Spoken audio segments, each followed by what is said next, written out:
Hey everyone, and welcome to this LinkedIn live session, which I've been really excited to host. I'll give people maybe a few minutes just to see who's joining, and it'd be nice to see where people are joining from as well before I start and introduce Kristina.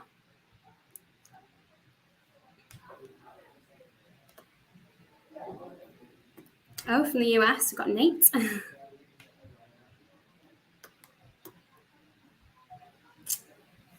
Right, I will get started then. I thought I'd just quickly introduce myself and before we kind of jump into the session. So I'm Shannon, I work for Thrive and we work with the likes of DECIEM, Sky and Ted Baker, helping them with their L&D strategy and to help them create fun and engaging content that their learners want to take part in. And today I have the absolute pleasure of welcoming Kristina, who is Senior Director of Organisational Development and Learning over at DECIEM. So yeah, Kristina, do you want to introduce yourself? Absolutely. Thank you. And hi, everybody. And Shannon, I don't blame you for not trying to say my last name. It's okay. Or my middle name, Aphrodite, very long. As you mentioned, I work for DECIEM, the Abnormal Beauty Company, and we are the parent of The Ordinary. We make incredible skincare products Toronto-based since 2013, and we've been really lucky to, I think, take the world by storm, disrupt and innovate in the beauty space. And I think alongside that journey, innovate and elevate education, both for our consumers and then internally as well. Just in terms of a little bit of my background, I've actually been in beauty for 20 years. I happily turned 40 this year. So I started in retail in my teens, and I spent many years within a retail environment before I moved into learning and development. So I'm very passionate about this particular topic and how we meet the learner where they're at on the front lines and really create an inclusive experience for them. I think given all of the different challenges that come with the day-to-day of being in a retail space. So thank you for having me and for including me in this topic. It's an absolute pleasure to have you, and thanks for obviously speaking with me. I feel like I want obviously this session to be as interactive as possible, so people can feel free to drop their questions, and we are going to hold a little Q&A at the end for people to answer, because I'm sure that there's going to be a lot of people wanting to kind of pick your brains on a lot of the topics we're going to kind of discuss. I suppose, I'll start off with, there was a pandemic, as everyone knows, and I think retail especially went through a lot of changes, and kind of there was a lot of uncertainty, surrounding it, I suppose, and pretty much recently. So in the current climate, in your opinion, what do you think are the biggest three challenges that the retail industry face? I think the first challenge is really around time and access. The day-to-day in a retail environment can be so different, and you have to stop and drop, and you never know, is it going to be a shipment day? Is it going to be a busy day? Is it going to be a snowy day? It's actually snowing here in Toronto. Mm-hmm. And are people going to call out? And it makes it, I think, difficult sometimes to schedule, to plan for learning, to find that time. So definitely creating learning strategies that can meet the learner with those unique barriers. That would be the first thing for me. I think the second piece is the types of skills, the vast skill sets that retail team members have to acquire very quickly. Everything from decision-making to problem solving, to expert product knowledge, to emotional intelligence, and often in a really short amount of time. They have to be able to take care of vastly different customer needs. And I think sometimes we can forget just the depth of the skill set that these champions need to have and are dedicated to learning really quickly to take care of consumers. So I think that would be the second piece. And I think a third piece is just the changing landscape of retail. What do these environments mean? Sometimes we hear, the retail experience is dying, and it's not. We're social creatures. We need community. But how do we continue to create experiences that feel relevant? And how does a retail team member stay connected to that and stay inspired and proud and stay connected to kind of the global community within whatever their organization is? So I think for me, it's those pieces around time, around the upskilling that these team members need and their development, and then around making sure that they really feel connected to the work in that environment and to their broader community within organizations. just to name a few. No, it is. Well, it is really important, and especially, I must admit, like you said, when you went into the extent of what your staff have got to know, because I'm not going to lie, I'm not the expert with beauty products, but I obviously want to use them, and then sometimes I go into the stores and I've got no idea. There's so much choice, and then you will get a member of staff come over and they've just got all this knowledge, and I'm thinking, wow, like, how do you know all this? And I suppose that's kind of leading on to something else that kind of lead on from that question is, obviously, within retail, the workforce is predominantly deskless. So it's kind of, how do you encourage on-the-job training in that sense? I'll say two things as prerequisites that I feel quite blessed to have walked into, and then I'll speak to some of the strategies that we've leveraged. The first thing I'll say is DECIEM is education first. I think in our DNA, our commitment is to bringing transparent, honest education around our products to our customers. So I think we're very lucky to have that mindset. And a lot of our team members are attracted to DECIEM because they love that. They're really excited about learning about skincare, but they may not realize how complex it is. We have a vast array of products, over 50 in the ordinary.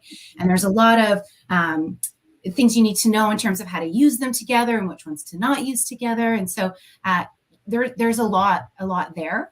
The second thing that I'll say is that I have to shout out to their dedication, because I think we have world-class, dedicated people who come to DECIEM. So I feel very lucky and sometimes really humbled that they're so passionate. Sometimes I just think, oh my gosh, we really have the best staff in the world, the best team members. What we've done to try to meet them where they're at, well, first of all, we brought in Thrive, digital first, which we know is really important. I had come from a previous culture where, you did your road shows and you were bringing people into the classroom, once a quarter, once every 6 months. It wasn't accessible for everybody. It wasn't scalable. And there was no real learning transfer that could happen easily in that type of situation or with a bunch of print resources, because it was too spaced out and not continuous. So leveraging a digital first strategy, we actually have various types of journeys, whether there are onboarding journeys, our leadership development journeys, our new product journeys, or our monthly campaigns. Right now we're in Slovember. And in these journeys, we take a real blended approach. We really think about the barrier of time. We know that they need sort of quick hits in various formats, whether it's cheat sheets, shorter e-learnings, video-based content, so that they can easily access their product knowledge. But then one thing that we're able to do using Thrive is think about the experiences that they need on the job and build those into the pathway. So if you're reviewing something, then we have scenarios, and it's very social, and it's very much about practicing with your peers, problem solving together, discussing it with your manager, then going back onto the pathway, doing some more quizzing. So it's not like a 15-minute hit. What we'll do is we'll build it out over, it could be a week or 2 weeks or a month. So there's like a continuous learning journey. Something else we try to do just for fun, because I think we're humans, we want to have fun, we want to play, is we have a lot of engagement challenges. We've got contests, and we'll do social contests. They could be independent or individual or team-based contests to really encourage teams around the world to connect and communicate with one another. And that's been such an important element to just keep it fun and fresh. So, the team members get to just have that little hit of excitement and adrenaline that comes with a contest or a challenge. So those are some of the things that we've done to leverage kind of a continuous learning experience month over month on the front lines with our staff, so that they can kind of bounce in and out with that stop and drop mentality that you have to have in a retail space.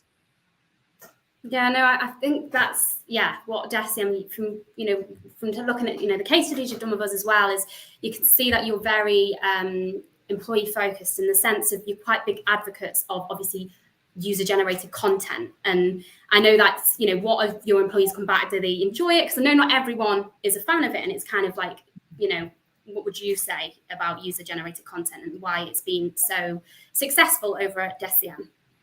I think first off, we know the highest form of learning is teaching. So when we can encourage our people to be the teacher, that's an amazing thing. And there's so many different ways that you can like chop and change our product assortments, or find those key points of difference that for us, when our team members get inspired to create user-generated content, we love that. What we try to do is encourage that. For example, in our monthly pathway. So right now we have a Slovember campaign. That's our alternative to Black Friday. We really like to slow down throughout the month of November, and we boycott Black Friday. And what we do in campaigns like this or pathways like this is encourage some type of user-generated content.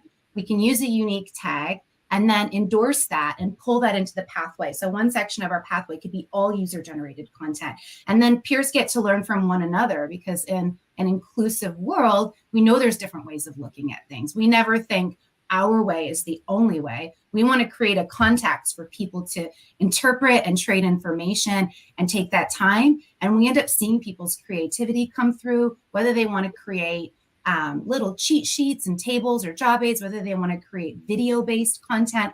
TikTok is obviously big. So, they want to do something kind of like fun and playful. There's so many ways for them to actively engage.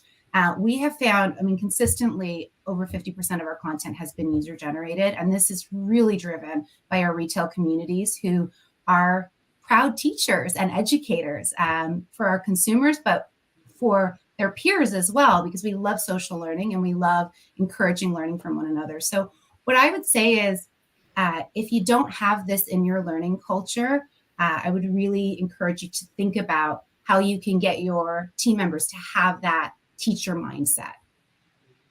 No, I think it is really important, and I think it is, like you said, there's all that bringing TikTok into the kind of workplace as well. It's just having that fun aspect, because I understand that a lot of learning can be quite tedious, and not everyone always wants to do it. So it's kind of trying to find a way of making it as fun and engaging as possible. And I think with it being user focused, it is going to encourage people to have a lot more, positive mindset towards it. And I think as well, it kind of brings me into over at DECIEM, what is communication in terms of your team look like, how do you make the connections and make sure that, because obviously you're all over the world, and it's kind of creating that, I suppose, central hub as a sense to bring you all together as a community. And it's how have you kind of implemented that within your learning strategy?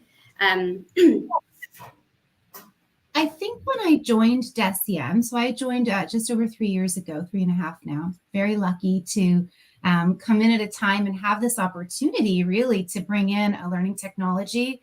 And I wanted something that I had the ambition of creating one global room, like really, because I used to work for a French company and I would be in North America and I always felt so disconnected. And I would think like, what's it like over there? And I want to see in the room and I want to see in the labs. And we didn't have anything that could enable that. So knowing that I was in the hometown, I really wanted people around the world to be able to see our creative team, see our home office, see the scientists, innovating, and feel like they knew their peers in Australia, in South Korea, in New York City. And with that goal in mind, I think Thrive was the perfect solution for us, because not only could it enable all of the digital first learning that we needed from a product knowledge and leadership skills area, but also learning about the organization and just building a community hub, very much like a social enterprise platform, like doing all of that in one place. I just felt like we had this huge opportunity. So we really started to normalize those behaviors, I think, with a lot of campaigns, again, a lot of gamification, a lot of senior sponsorship. So getting our incredible CEO, Nicola, highly involved, her always on Thrive, posting weekly videos, encouraging team members to communicate and to connect with one another. Little challenges around liking and sharing and making new friends across the globe and setting that example. And then really just addressing the community globally rather than regionally, I think made a huge difference. We do things like we've done different video-based challenges so you can get to know different teams from around the world. We have continuous live learning that's global. And we use the Thrive event feature for that, which is amazing because everybody signs up and it's a normal thing to be on a call in Toronto with team members in the UK, in Europe, in APAC. Obviously, we have a few different times based on the time zones, but just really approaching it with that one mindset when it comes to community.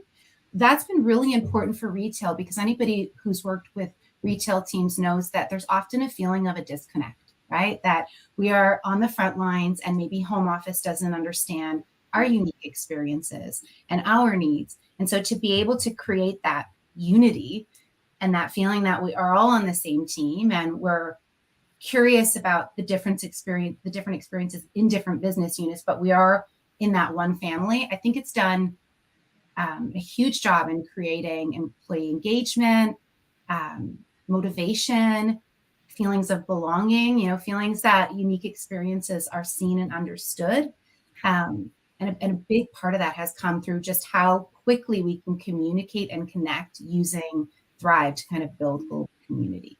So I hope that answers your question. No, it does. And I think it's really important. I think L&D sometimes may not necessarily be overlooked, but it's kind of how do you sometimes go to the business and show the benefit that your L&D strategy brings to the business? How do you go about that? Because I know obviously you'll have like budgets and stuff throughout the year. And I know you've obviously just signed with Thrive again, which is great. And you've been with us for 3 years. It was your 3-year anniversary in September. So it's kind of like, since implementing Thrive, I know you've covered a lot in the sense of how we've had, like, what are the biggest impacts you've seen since the implementation? And yeah, how do you think it's benefited the business overall by just having this, strong L&D strategy in place? I think the first thing is you've got to know what you're evaluating. And so, of course, we all evaluate engagement, who's on the platform and how frequently do they use the platform and what types of things do they use it for. And first of all, you're all amazing at also giving us the data. So that's something I really appreciate because it hacks the curve for anybody who's, although the data is easy to access on Thrive, if you ever want metadata, we've always been able to kind of get that from you all as well. Looking at your daily, weekly, monthly, engagement metrics, of course, is essential. We want to understand if people aren't on the platform, why, where are their barriers? For example, in our production environments, they're not allowed to have mobiles on the floor when they're manufacturing. So we installed iPads in the lunchroom, like airport style. Made a huge difference. Now they go on in their lunch hour, they want to be connected, but they didn't have that ability to. So the first thing is, I think, looking at those metrics and figuring out what are your own barriers, talking to your community to understand. Our great senior director out in production, we just worked with him. Tell us what's going on here. Let's get out to the teams and talk to them to problem solve so that you yourself understand even that first level of impact. Because you can't make a case if you're not problem solving and making sure that you're able to drive that impact. The second piece, of course, for me is looking at the bigger goals of the business, the strategic goals when it comes to many things, when it comes to culture, when it comes to employee experience, and when it comes to some of the business challenges that we're trying to solve for. And then tracking those correlations between your technology, the types of learning interventions on there, and the continuous sentiment of your team members, and being able to see those pieces and getting that feedback continuously. Like, we just finished our annual deep dive and everybody talks about Thrive. We did listening sessions globally and we asked our people what they love about DECIEM, and they love learning. They love their growth opportunities. This is the reason they stay with us. They feel they have access to learning experiences and development and growth. And so it's easy to see that over time if you continue to do the work and continue to feedback and look at those relationships over time. If you're just looking at a moment in time, it's much harder to make a business case. And I think sometimes people might do that, right? You just take a little snapshot. But when you're tracking it over time, you really start to see the impact across longer periods of time. For us, the fact that 3 years in, 95% of our population, inclusive of production and retail, are still on the platform every day or every other day, it shows us how embedded it is in the culture. And when we do things like little sentiment surveys and we feedback, we want to know, where could we be better? What are you enjoying? What do you not like? We constantly hear about how Thrive is. It's been called a lot of things. The North Star, the town square, the community hub. People have said that, it saved them throughout COVID because it's that place in a hybrid working world where they can always go and feel connected to the organization. The last, I think, piece of advice I would give is, one thing I've learned is you're not necessarily going to be asked to prove your outcomes. So it's important to get ahead of that and to always be on top of your data. Like if you don't have an L&D dashboard that you're proactively sharing with your people leaders and your senior leaders, then you're missing that opportunity to continuously remind people of impact. So we do a lot of just our own evaluation, and we just share that continuously because people can't know what they don't know. How would they know how many people are using the tech or sentiment scores on their learning experiences, or how many people are joining live events if they don't? And I think sometimes we can wait to be asked instead of getting ahead of it and continuously just reminding people of the success of something. So that's something that we try to do pretty consistently so that people can see the magic that it's bringing. Yeah, no, it is. It is really interesting, and just getting your insight. And I think it is really important. And I think it is, having that community, like you said, and it can be rewarding as well. And like you said, taking on board what your employees are saying and working, towards that is a very, forward way of thinking. I will actually jump in. We've just had a question, and I chuck it at you now. It's, what would you say you have done which has been the most engaging part of Richard? Yes, just popped up on the screen there. You want to take a read? Sure. So what have we done that's been the most engaging part of our strategy to get the whole business on board, to get a good rhythm going, to get people to self-serve? I think what we have done is have a continuous strategy. And I think what I've seen happen a lot with technology is we have a good launch plan, the vibe gets going, and then we think it's going to self-sustain. And I think that is a real miss in terms of how we need to think about technologies. For me, Thrive is our baby and we feed it every day. And so we have our continuous engagement calendar. We work across the business to capture diverse types of learning moments and experiences, whether it's new products and campaigns, whether it's organizational changes, whether it's something that's happening in the world of DEI or sustainability and social impact, whether it's performance reviews or our deep dive survey. Everything is enabled on the technology. And so there's continuously movement happening on it. And when people get on it and they get on the homepage, and we've made it really clear what some of their amazing learning journeys can be, we're always trying to get them back on. And we always do get them back on because there's always something that's sort of taking place with that kind of marketing mindset that we have, whether it's through gamification, contests, releases, shares, those types of things that get people back on the platform. What we've done to elevate the types of content and the types of kind of blended learning experiences is continuously receive feedback, ask our learners, never think that we figured it out. The minute we get into a habit, we're like, oh no, we've got to switch that up now. So constantly getting back at, whether it's in production, whether it's in retail, understanding what it feels like to be in that environment and how much time do you have for this e-learning or this video or this cheat sheet? Do you like these kinds of interactions and scenarios that we're giving you?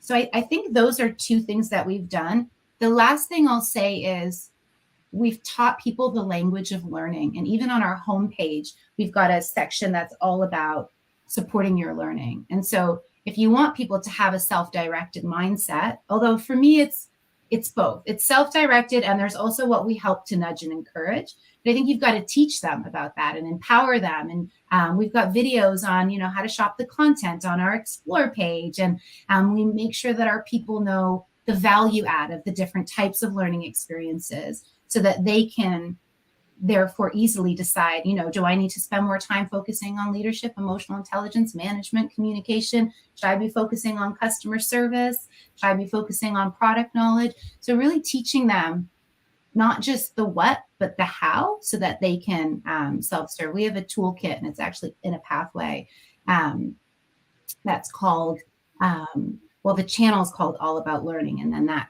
particular pathway is Learn from Everywhere. We used to call it Learn from Anywhere, but then we changed it. And it's all about understanding how to find those learning moments and how you can then kind of self-select and have different learning experiences to support that. So I think those are a few things that we've done. I hope that helps. You've definitely done that in very thorough details. It's brilliant. They've actually got a few more questions coming in. There's one from Lois. Can flag this up on. Let me see. Here we go. How do you ensure the quality of content which your content creators are creating? I don't think a learning designer is ever satisfied. Like I don't know about you all, but have you ever looked at something a month later and been like, what was I thinking? I think we all have that. Yes.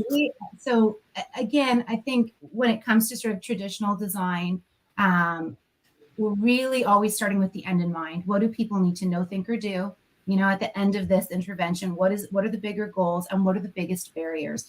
And in retail, they are usually time. So how can we cut out the noise, cut out the nice to haves, and really focus on the need to haves? We sentiment score with everything that we do. So we get that continuous feedback from our learners with every pathway. And then we spend time speaking to our store managers, speaking to our field teams out in the field to understand from them and to create a safe space to say, like, where could we be more effective? So it's really about continuous feedback, continuous assessment. You can tell if something's flopped. Nobody reads it. You'll not get any comments, right? And you can tell when content's been shared and liked and there's high viewership and a longer amount of time that the learner spent on that piece of content too. So those are some of the ways that we're able to assess.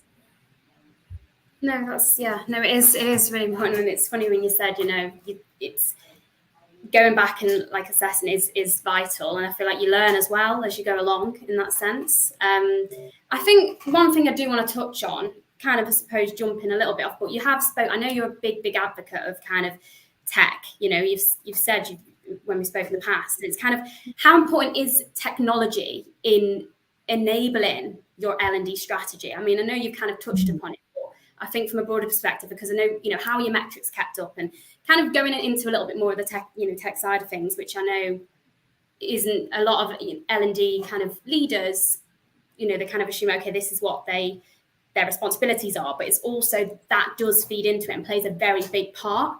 So yeah, it's kind of your opinion on that, I suppose. I mean, it's integral. It's for me, yeah. We couldn't do what we do without it. So the way that we're able to build diverse learning experiences globally, micro to macro, do you want a shorter journey? Do you want a longer journey? Continuous journeys, programming, like we would not be able to achieve that, or the social community that we have, or the social learning without Thrive. Even just the connection to our senior leaders, the way that our team members feel so connected all the time. What I will say is, I think that for us, like Thrive is the vehicle, but we've got to put gas in the car. So you can't just bring in a tech and think that it's going to do the work, because it's a chameleon. It can be so many things, but you have to use that toolkit, right? It's like you got a box of markers and you could draw anything that you want with it, but you've got to do the drawing. That's kind of how I look at it. And what I love is, I think every month we get better and we think about new ways to use Thrive and new things that we can do. And also the platform keeps evolving, which is very cool. But then we're like, why didn't we try that before? And it's cool because you realize that there's so many fun things that you can do with it. Or you talk to your learners and they have an idea as well, which is really cool. So, I mean, tech is everything and tech isn't everything, I think is what I'm trying to say, because it can't do the work for you. You have to pick a great one. If you have one that's limiting, then you're really limited, but you've still got to do some of the work and stay creative and stay hungry and never get complacent with it. And I think that's our approach. Every month we're like, okay, how can we keep it fresh? How can we surprise and delight? How can we have consistency and yet spontaneity at the same time, which is very much a marketing mindset, right? Like, how do you drive that learner back through enticing them in those different ways? So I hope that answers your question. Yeah, no, it does, because it is really important. You can't just expect it to fix everything. It's got to be a conscious effort, like you said, of, like I said, getting the feedback, doing and learn. Yeah, so I think that is really important. It's not, I think some people might think, oh, okay, if I just implement this, it's going to fix everything. No, it has to be like continuously working on it. And I think, yeah, it is really important. And I think kind of goes into the next thing I touch upon is, since working with DECIEM, what's been your kind of greatest achievement that you've been really, really proud of? I know you've won a fair few awards. So yeah, I think that's a nice way for me to kind of summarize for you, and it's good for you to share, what your kind of proudest moment's been, I suppose, of you and your team. I mean, things like this are such an honor that I know you are such like champions of your Thrive Tribe. So even to be invited to speak in my long-winded spiderweb way to tell you about our journey, to me, that's just a reflection of our impact. Last year, we were shortlisted for Learning Culture of the Year with the LPI, and that was from the teams. That wasn't about the L&D team. That was about the learners' dedication continuously. And we were recognized in terms of our business impact, our strategy, and our best use of technology, and with Chief Learning Officer. And those were all amazing because they were a reflection of the work. So accolades are great. And I know you've all just been shortlisted for many Learning Tech Awards as well. So congratulations. But really what it comes down to is when you're in global listening sessions and every team around the globe tells you that they stay at the organization, one of the reasons they stay is because of their learning opportunities, their growth, their development. And words like Thrive and Learning Pathways get shouted out, or Human Leadership, which is our leadership development program that's enabled on Thrive. It's so rewarding to see that consistent experience around the world, to know that it's deep in the culture because everyone is saying the same thing and they don't know what the other teams are saying. So for me, that's the pride feeling, like we continue to grow a true learning culture. And I don't think anyone ever thinks that they're a true learning organization, but we're continuing to do the work to really embed that mindset and the commitment to developing our people kind of every single day in the business. That's my proudest moment, I'd say. No, right, yeah, rightly so. I think for DECIEM, I think you can see that, started as this little small startup in Toronto to kind of becoming the global beauty retail giant it is today. And it is in quite a short space of time, really. And I think that just goes to show, that there's a lot of work that goes into that. It doesn't just, happen overnight. Well, thanks, Kristina. Obviously, you've answered a lot of my questions and in great detail. It's been so insightful. And you've actually got a lot of questions from the audience that I am curious, I want to try and get through them all if we can, because you've got a lot of people kind of wanting to get your opinion on things. So if I start, where do we, I think we'll go to, we've got Olivia here who has asked, I'll pop it up on the screen. Okay. Have you engaged Thrive with performance reviews and engagement surveys outside of sharing content? So Thrive now has amazing capabilities for skills development. As I mentioned, you'll keep evolving over the years. Thrive is the launching pad for us for everything. So any other technology that we use for things like engagement surveys, it's all fueled through Thrive. That's where the communication comes through, and that's where our pull strategies, our push strategies, our engagement strategies come through. That said, there's a lot of really cool things happening now with skills development, which is really cool because that's a huge investment. Of course, any company's heavily invested in that. But at DECIEM, learning goals are essential for all people in the organization, not just business goals, but also learning goals. And we want our people to focus on formal education and then the doing, the on-the-job experience. And you can enable all of that with Thrive like really effectively, which is very cool. I will say, we went through a digital transformation last year, building out our ecosystem, and all of those changes, the change management was heavily fueled by having a strong comms platform. So whatever your tech is, you can definitely push it through like a hub, I would say, like Thrive. That was a short answer for me. I tried. Sorry. There is a lot. I'm pretty sure they've got another one that we can flag up. We got, here we go, from Tony. How have you measured the learning impact with the business goals? So we won some awards on our approach to this. Our program, Human Journeys, everyone in the business had business goals that really cascaded down from the organizational goals. And we did a lot of evaluation month over month and quarter over quarter of the business goals and then team members' goals. team goals and individual goals that all flowed back up. Beside business goals, all employees needed to have development goals that supported and enabled their business goals. So not only did we measure the completion of those, the successful completion of those, but the correlation then between the teams that were dedicated to that and then were able to achieve their business outcomes. So like one team I'll shout out is creative. I mean, this team is so dedicated to their learning, also focused on obviously achieving their business outcomes. And you can see those correlations, and you can often see the correlations between teams that might not be as focused on their development. So of course it's correlated sometimes more than it's simply causal, but if you look at those things alongside one another, you do start to see the trends come through quite consistently.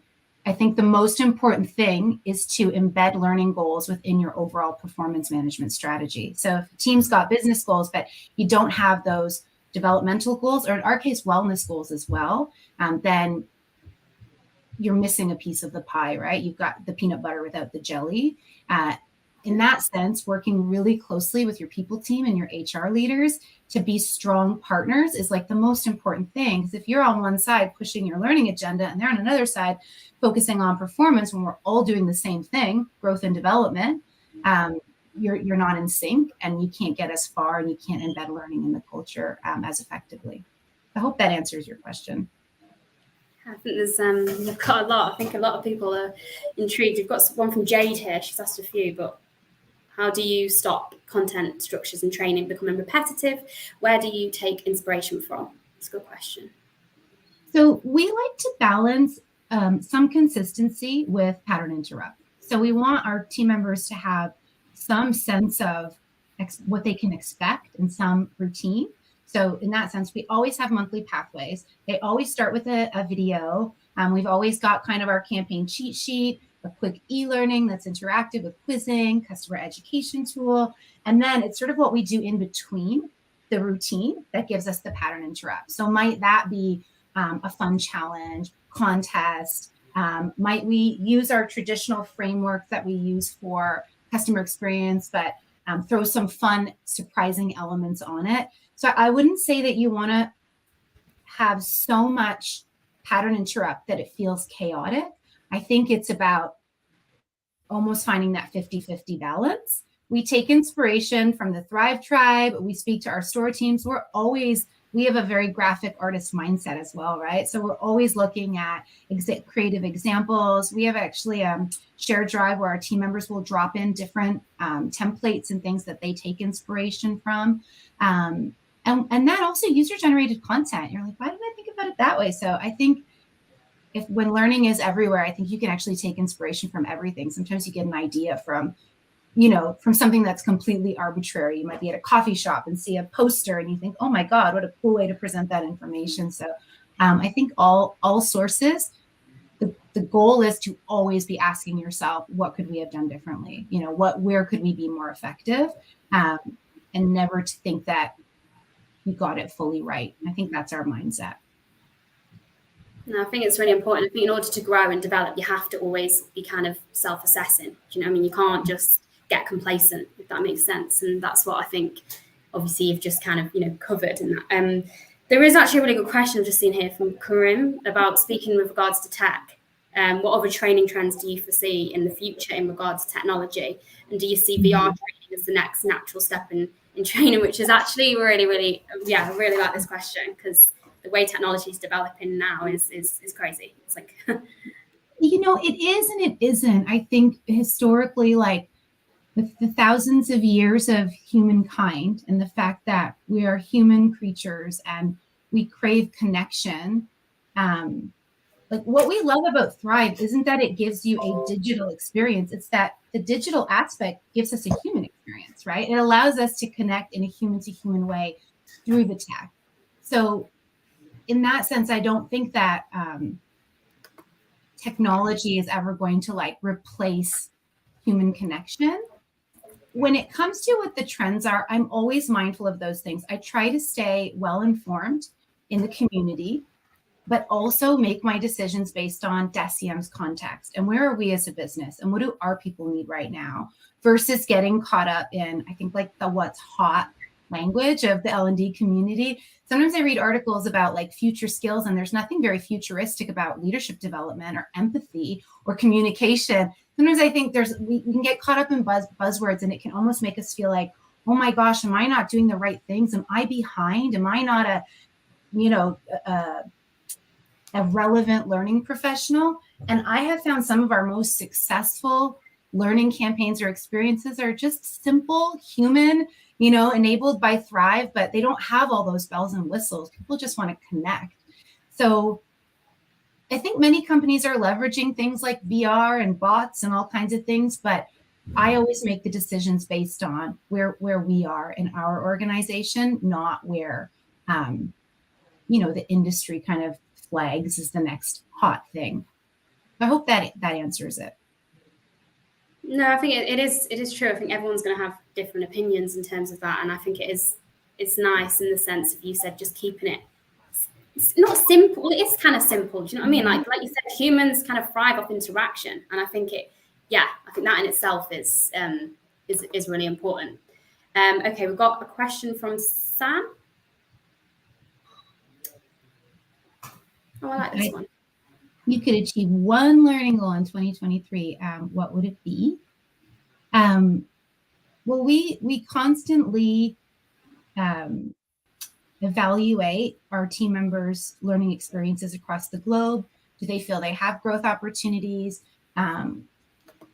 What is their succession and growth in the organization looking like? We have a people dashboard that really has some of our most important metrics within the business around belonging, around succession, retention, all of these things. So for me, the goal is that we can achieve those KPIs. If I can help enable the people team and our people-based goals, that means we're doing our work, right? We're not only creating one-on-one learning experiences, but we're creating organizational shifts that are about how the organization as an entity learns.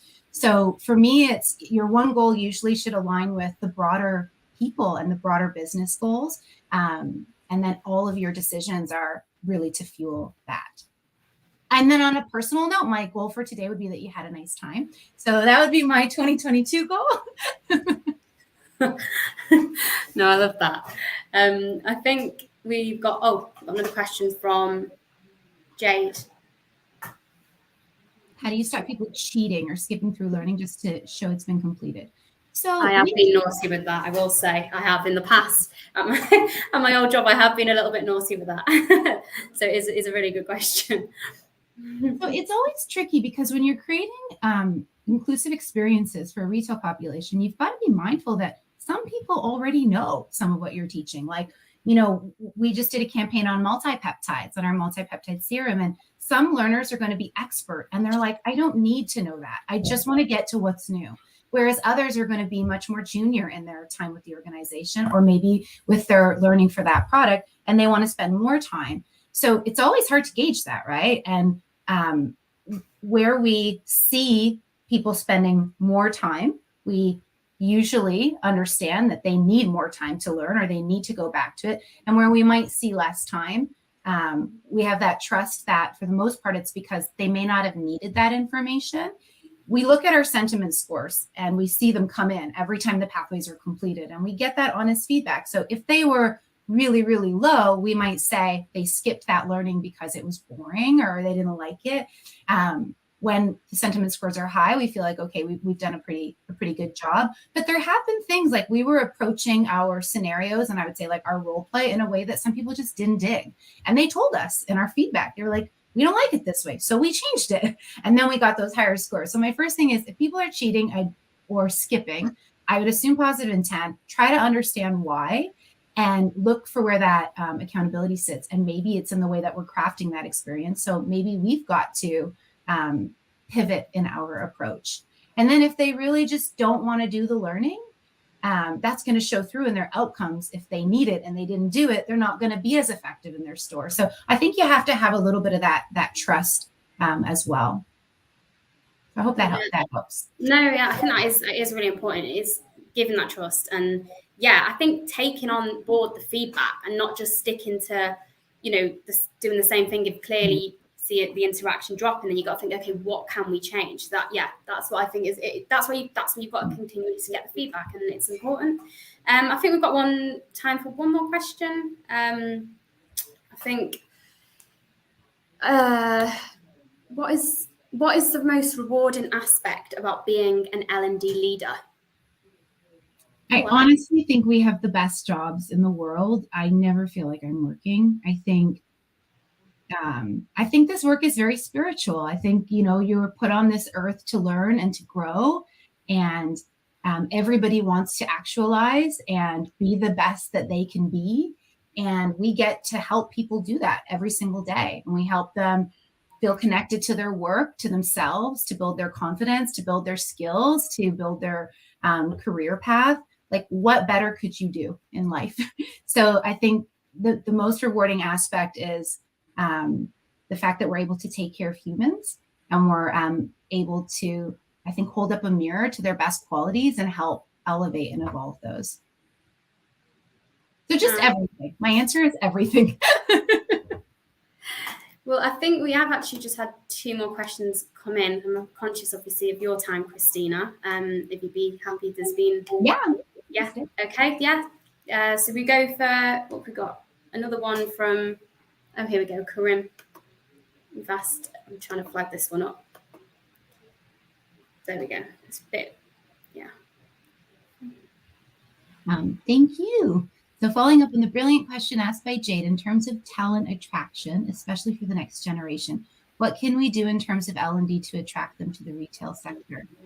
So this is another area where you can't do it alone, and you really have to have that people team mindset and work closely with HR, with talent acquisition, often with your brand teams and your employer branding strategy, to make sure that if you have a learning culture that you feel is world-class and your organization is a place where people come to learn and grow, that there are mechanisms in place that can be shared with the world. So I would say, individually, sure, we can post on LinkedIn, we can try to get involved in the community, and that does create waves.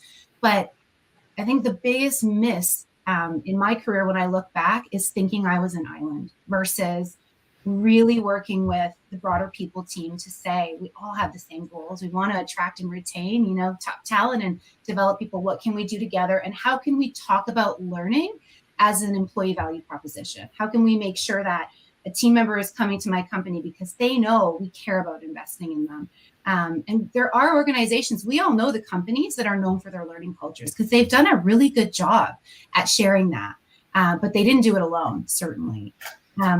The other thing I would say, so in our listening sessions, we asked people how they joined DECIEM, and it was amazing to see how many people just came through referrals and word of mouth.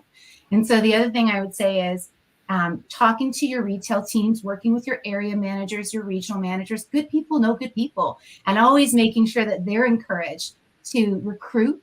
Some companies have those types of recruitment bonuses if you bring in somebody that stays with the organization. So those types of things as well. But again, to get a recruitment bonus initiative, you've got to work in tandem with your HR business leaders.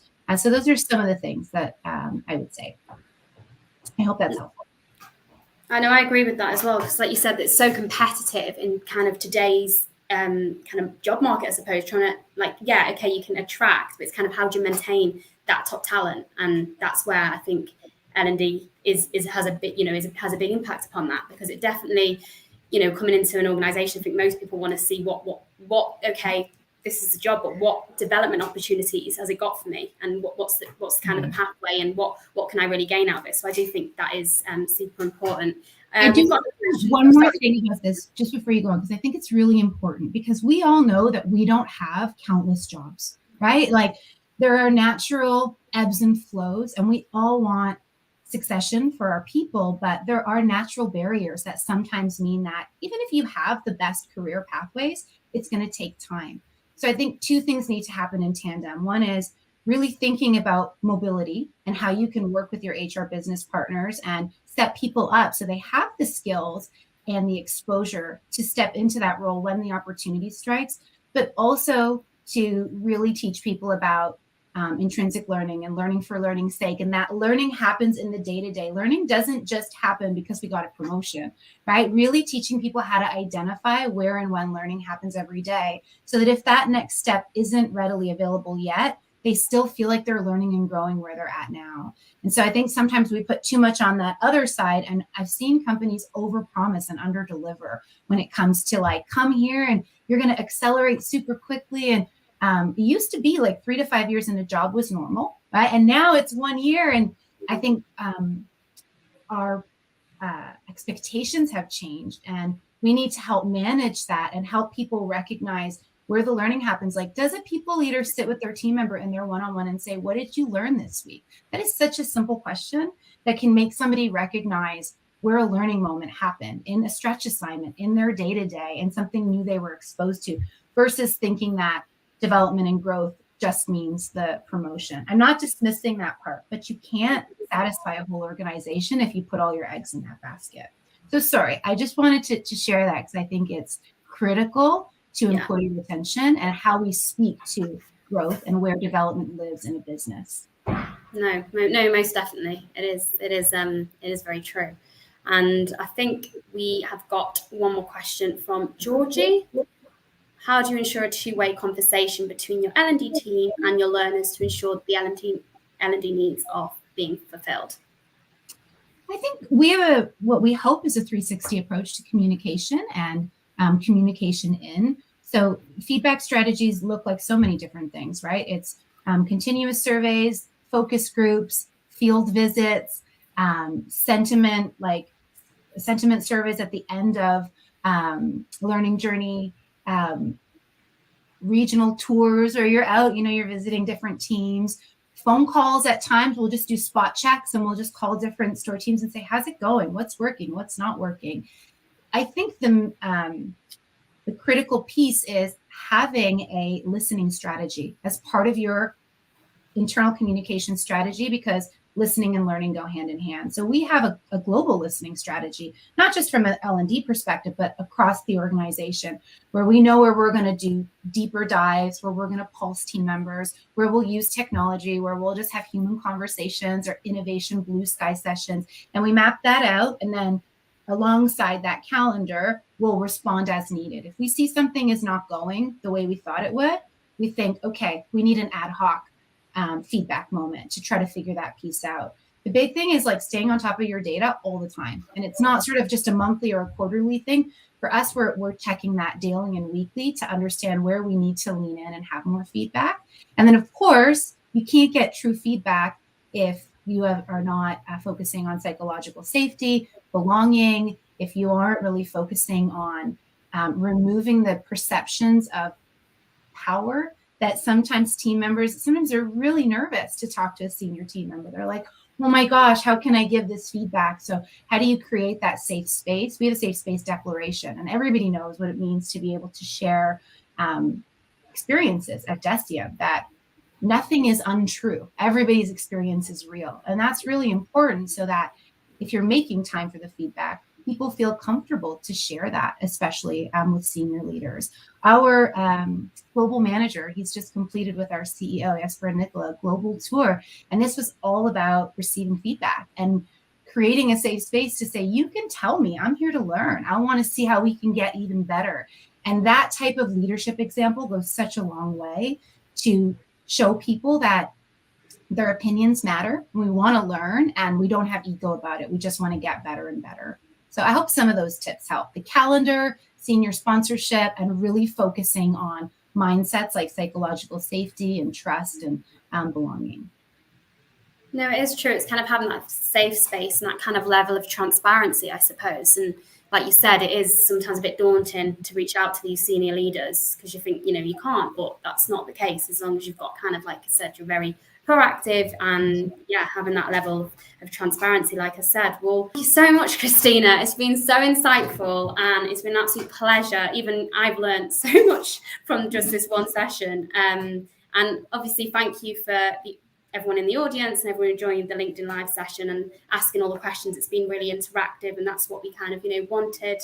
And I will leave my email and contact details for we can show that at the end of the session for anyone who wants to kind of chase up with any more questions they might have following this webinar. Not that I'd probably be able to answer as in depth as you have. But yeah, thank you so much, Kristina. Thank you. And I'm just one voice. My LinkedIn says I'm still learning, because I'm still learning too. So I think I'm one perspective, and I challenge my own perspective daily. So I hope you've taken something from it. But if you do want to keep the conversation going, you can always reach out to me on LinkedIn as well. And I'm happy to brainstorm and trade ideas about any of these topics. So thank you so much, everyone.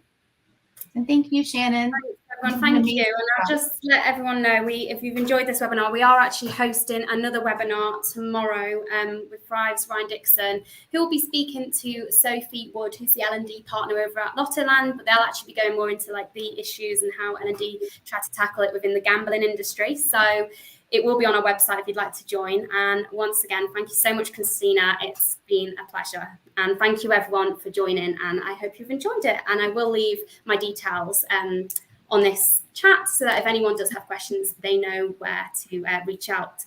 But yes, thank you very much. And yeah, I think I'll leave my details up just for a few minutes following this. And yeah, but thank you very much, everyone. And I hope you enjoyed the session. And once again, thanks, Kristina. Thank you.